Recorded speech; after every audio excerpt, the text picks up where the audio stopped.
What is going on, guys? It's your boy, Mr. Baby Handsome, and this is our guide on how to make a combat boat. Combat boats are useful if you're looking to grind collection log slots like the Broken Dragon Hook from Great White Sharks, the Bottled Storm from Kraken, and a couple other items here that you can only get from killing mobs out at sea. But yeah, let's dive straight into things. I'd highly recommend having a sloop, as it does give you 2 cannon slots. And then also for our core boat facilities, we do want to upgrade our hull and our keel to the max ones available for our sailing level.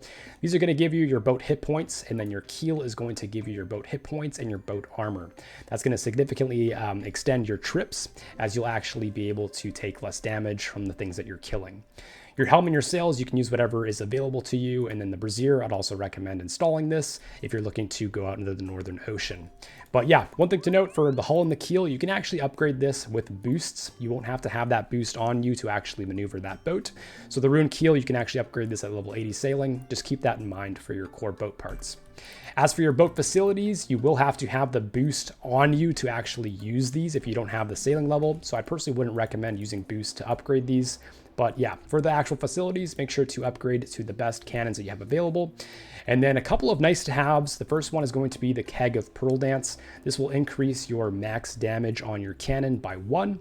And then the Keg of Kraken Ink Stout. This isn't actually used for combats, but it does increase your ocean encounters by 4%, which is nice if you are looking for those giant clams for the collection log while you're out there doing your combat. As for the rest of my boats, I'd recommend upgrading your cargo hold to store some repair kits in it.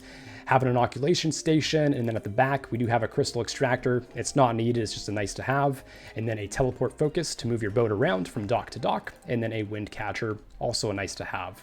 But yeah, that's going to be our boat setup. After that, let's check out our crew management. Let's go over to the Pandemonium and show you exactly what crew to have. At level 55, you do have 2 crew that you can have on your boat at a time. At level 70, you'll be able to have 3 crew, and then at level 85, you'll be able to have 4 crew. Ideally, you want to have 3 crew. The first 2 are going to be using the cannons. So Jittery Jim and Oarswoman Olga will have the max privateering available at 4. And privateering is going to be used for the cannons, so just keep that in mind. Use whatever you have available, or whatever crew you have available that have the max privateering for your sailing level.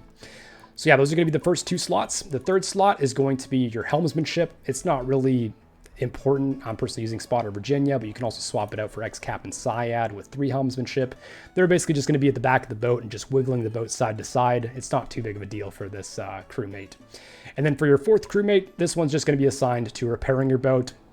Again, it's not really needed. It requires 85 sailing, but yeah, you don't have to have someone. You can actually just repair your ship yourself during combat. So yeah, that's everything you need to know about crew management for combat. And then for your gear and inventory setup, I'd recommend bringing in your best in slot mage or range gear. And then for your inventory, you want to bring some cannons, some repair kits, an item for the ocean encounters in case you do see a giant clam.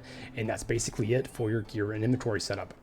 After that, let's go and head out to the ocean and show you exactly what ocean combat is going to look like. All right, we're out at sea. We got a couple of great white sharks looming in the waters ahead of us. And there's one thing I did want to discuss before we start, and that is cannonballs.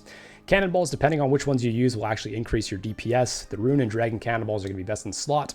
I'll throw up the chart with all the max hits on the screen for you guys, but yeah, I personally wouldn't recommend using the Rune or Dragon cannonballs. They're more expensive than using a scythe, so you're going to be chunking through several mil GP per hour, so I wouldn't recommend using those. I'd probably stick to steel. That's personally what I'm going to be using. But yeah, once we get out on the seas, we want to stop navigating. We want to head on over to our cargo hold, and we want to throw our cannonballs in there. Make sure to bring only like 1,000 or 2,000, as if you do teleport out, you're going to lose all those and you're going to be sad. And then we could also throw in a couple of repair kits here if we want to have someone doing that on our ship. But yeah, we're going to go over to the sailing tab here, and we're going to go over to the cannon. We're going to assign the 2 privateers, the Jittery Jim and the Oarswoman Olga, on both of our cannons here. And then from there, we want to get our helmsman over onto our helm. So Spotter Virginia is going to be back there. And then we can assign our boy Jobless Jim on our repairs. But yeah, that's essentially it. He's already put it in some work. After that, we can go ahead and move forward up until we find a great white shark. Click on him. And then we can stop our ship. And then what you're going to be doing is just jittering back and forth from side to side. And that's going to make both of the cannons fire over on that great white shark. And they're just going to keep firing back and forth. In order to make this a little bit easier, you can also tag all of these in order to see exactly where they're at, so you can get those cannons firing away at the proper times. But yeah, it's essentially all you really need to know for boat combat. This is going to be the most efficient method. You're going to stay here and just use your shadow or your range, and then just keep going back and forth with those cannons, and then harvest whenever they die.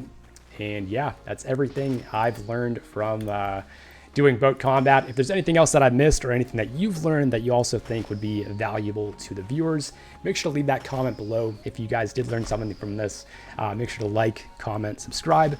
It significantly helps the channel grow. But yeah, I love you guys. Peace.